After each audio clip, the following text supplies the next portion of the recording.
Hey guys, and welcome back to I Like Watches, and welcome to a slightly unusual review for I Like Watches. The watch is certainly putting me out of my comfort zone, but it is nice to mix things up a little bit. I'm also going to follow a slightly different format. I'm going to spend a few minutes talking to you in front of the camera. I probably will show you some lovely shots as well. But yeah, I think the movement inside this watch is definitely worth spending a little bit more time on than I normally would. And I'm quite excited about this review. I haven't been this excited about reviewing a watch since I reviewed my Seiko Vintage Quartz QR. I loved making that video. I loved it when that video went live because I had a plethora of messages. I was honestly inundated with messages from people saying not only was the review pretty cool, but they learnt quite a bit about these vintage quartz watches. And I certainly learnt a lot about these watches when I was talking to Andy from the Vintage Japanese Watch Company. Incredible value for money. And the watch that I'm going to be talking about today, not quite as affordable as these Seiko QR Quartz vintage watches, but it is a Grand Seiko. But it is the cheapest Grand Seiko you can currently buy. Here it is, the Grand Seiko SBGX. Well, this one is the 263 Champagne Sunburst dial. This thing is incredible. I have done some serious homework on this watch, and I cannot wait to share with you what I've learned. Now, in a similar vein to this Seiko QR Quartz vintage watch, it's actually the movement inside this watch that I believe makes this watch quite special. It is a quartz movement, which I guess you'd expect being Grand Seiko's cheapest watch, but it's not just a normal quartz movement. Now, if you're of the opinion quartz is quartz and you're quick to dismiss all quartz watches because, well, they're quartz watches, I think that's a bit of a shame because honestly, quartz watches are not all the same. The movements vary hugely, and there are some features on the quartz movement inside this watch that when I learnt about them, blew my mind. Absolutely incredible. In fact, I jumped on a call with Alex Bohm, who is a viewer and a patron of the channel, because he's got one of these watches and I wanted to get his take on it, and we talked for around just short of 2 hours, I think, about this watch, and a lot of that chat was about the movement inside this watch, and actually I'm going to post that or a lot of that chat on I Like Watches too. But yeah, I've got quite a long list of little facts and figures and specifications just relating to the quartz movement inside this watch, which I want to share with you just to get it across to you how special the quartz movement inside this watch really is. Right, I've got my list of interesting facts in front of me. They're all relating to the movement inside this watch, but before I start reading through them, I think it's important to let you know that I haven't obtained a lot of this information directly from Grand Seiko themselves, and it's one of my moans and niggles. On their website, they seem to give you the bare minimum information about their watches. Now, if I made Grand Seiko watches and I knew all the details that went into these watches, I'd be shouting and screaming about it. I'd be putting all sorts of information on my website to let you guys know just how incredible these watches are. But they don't seem to do that. A lot of this information has been obtained from other articles from third parties, so I am sort of trusting that that information is correct. It does seem to be. It does seem to be backed up by Grand Seiko to some degree. Anyway, you'll understand when I start waffling through the information. Right, the first interesting thing is these movements are in-house, but they're not just a little bit in-house. They are completely in-house. Even the batteries are made by Seiko. The quartz crystals are grown by Seiko. They have their own semiconductor facilities. They don't outsource anything, seemingly, when it comes to their quartz movements. So yeah, if you like in-house movements, this is about as in-house as it gets. So not only do they grow their own crystals, they then test them extensively, then pair them with a circuit board which is individually programmed and tailored to suit that quartz crystal.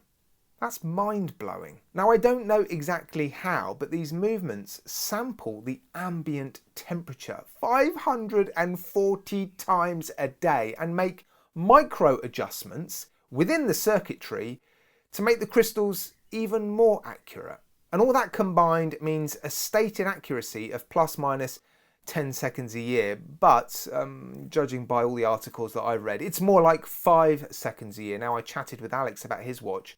He's been testing it continuously for over 3 months, and it's plus minus 0 seconds after 3 months. And if that's not accurate enough, there is a facility within the movement for you to adjust it yourself and make it even more accurate. Now I'm going to have to read this bit.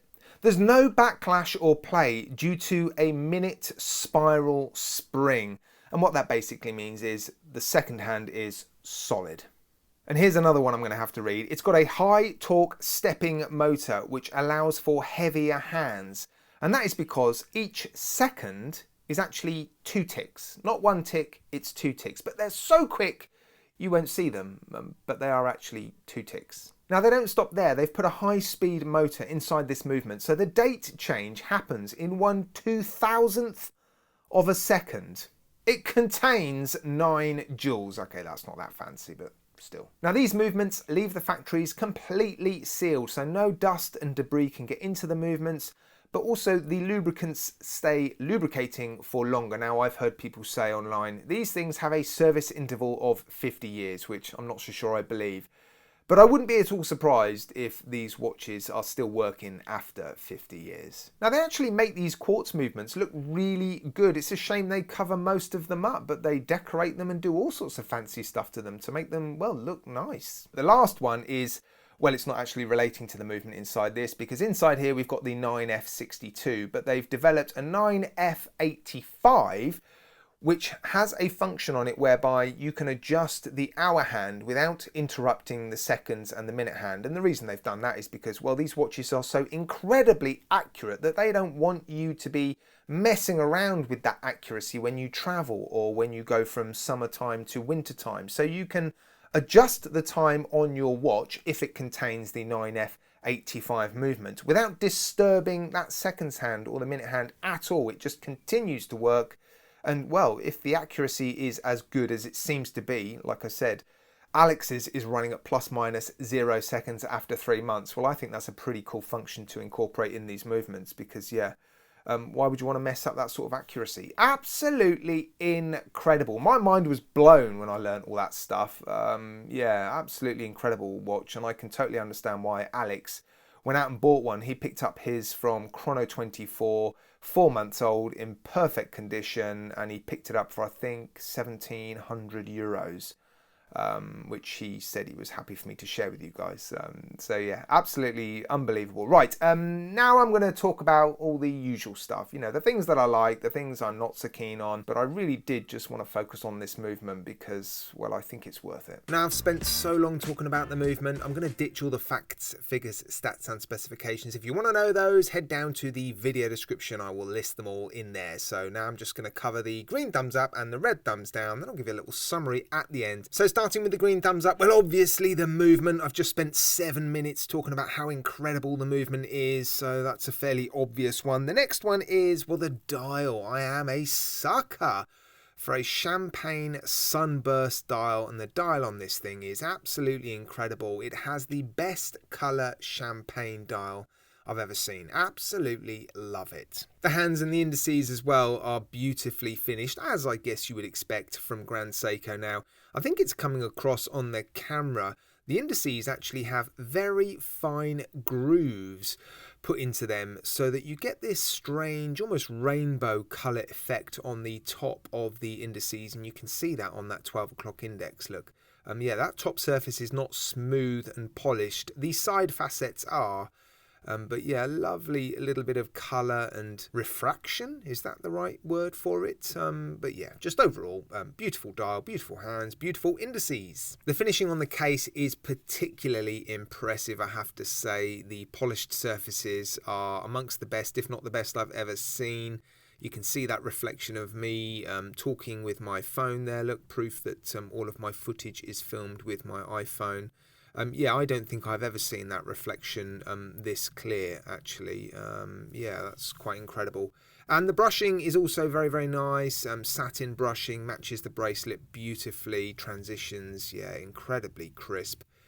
Now, is it Zaratsu polished? I couldn't find that out on their website, and I've already mentioned it. That's one of my grumbles about Grand Seiko. Can I find out if this case or watch is Zaratsu polished? No idea. Alex is under the impression that All Grand Seiko watches have Zaratsu polishing, so yeah, if you're familiar with their polishing policy and you know for sure this is Zaratsu polish, then please do let me know in the comment section. Regardless, it's impressive. I love the design of the watch. I think it looks incredible. Proportions are bang on. It's beautifully simple and elegant. It's 37mm in diameter. Again, I'll put all the dimensions in the video description. I think it is just a stunning watch. It's not all rainbows and unicorns, believe it or not. There are a few red thumbs down, a surprising number actually. The first one is 19mm lug width. Okay, it's a fairly minor one. But like me, you've probably got a number of 20mm straps, a few 18mm straps, and no 19mm straps. So if you like to put your watches on alternative straps, you're probably going to have to buy some 19mm straps for this one. I think the watch is worth it. The second one is the empty space in the bottom half of the dial. I noticed that the moment I saw this watch for the first time, I was a little bit taken back by it. I'm not entirely sure what you could put there. Quartz perhaps, but then I think some people would be put off by the word quartz on their dial. The next one is, well, no micro adjusts on this clasp at all. You've got these sort of half links. They're a little bit more than half links, and you do get two of them. So when you combine those two links in sort of varying combinations, you can get a reasonable number of micro adjusts, if you like, to some degree, but of course they're not the sort of spring bar micro adjusts that we're all used to. I've managed to get this watch to fit perfectly. Alex doesn't seem to have any issues with his watch, so yeah, it might not be an issue, but a few micro adjusts, I don't know where they'd go, but it would be nice. The next one, and this was a surprise to me given we're talking about a Grand Seiko, and that is the play in the bracelet links. There does seem to be some visible gaps between quite a few of these links. In fact, there's gaps between all of them. There are better tolerances or tighter tolerances than this on watches from AliExpress. Now maybe it's intentional. Alex was under the impression that perhaps it was intentional, maybe to aid comfort. A little bit of jangle in a bracelet is nice, but yeah, that sort of visible spacing between the links is not what I was expecting actually. And the last one's not related to this watch specifically, it's their website. I've already mentioned it. There is a real lack of information on their website about their watches. There is some really interesting details and technical information relating to their watches, and they don't seem to put much of it on there at all. I think their watches would sell incredibly well if buyers knew just what went into buying them. I was absolutely fascinated when I was learning and reading about this watch, and then when I went onto their website, I was genuinely shocked that all of the information I was learning about this watch didn't seem to be anywhere on their website. Come on, Grand Seiko. Now I reckon I could talk about this watch for another half an hour easily. There's so much to look at, so much to talk about, so much technical information to get your teeth into, but yeah, you guys don't want to watch a 45-minute review of this watch, and I wouldn't blame you at all. So let's move on and talk about the price. £2,000 in the UK, $2,200 in the US. Potentially, and I say potentially because I don't know this for sure, this might be discontinued very, very soon. It seems to be harder and harder to find in the jewelers in the UK. Prices are creeping up on Chrono24, and I've got a sneaky feeling Grand Seiko are looking at their entry-level watches and thinking, they're Seiko money now. Do we really want our entry-level Grand Seiko watches to be, well, just average Seiko money? So I wouldn't be at all surprised if this watch disappears from the shelves and gets replaced by a very similar watch, which is twice the price. They could end up doing an SKX with this watch. And if that happens, second-hand prices could potentially be on the rise. So I actually bought this watch because of FOMO. I was looking at this watch for so long. I was talking to Alex about it. I was talking to James, the J in the J&G watches. James, he is also very interested in Grand Seiko quartz watches. In fact, he keeps getting me to look at second-hand vintage Grand Seiko quartz watches on eBay because, well, if the movements last 50 years, a second-hand Grand Seiko quartz watch on eBay for £1,000, which is what they seem to go for, seems to be an incredible price. But yeah, when I saw this one in Francis and Gaye, I used some of the money that I've raised through my eBay store and I made a purchase because, like I said, I've got FOMO. I didn't want this watch to disappear from the shelves and I didn't want to miss out. So I bought it when I could. Yeah, incredible. Absolutely love it. Right, guys, that is the review of the Grand Seiko SBGX263. Definitely something a little bit different for I Like watches. I like to review affordable watches, good value for money watches. Okay, not so affordable this one, but I do think it represents incredible value for money. Right, thank you so much for watching, guys. I do really, really appreciate it. Take care, look after yourselves. And you'll see me again very, very soon.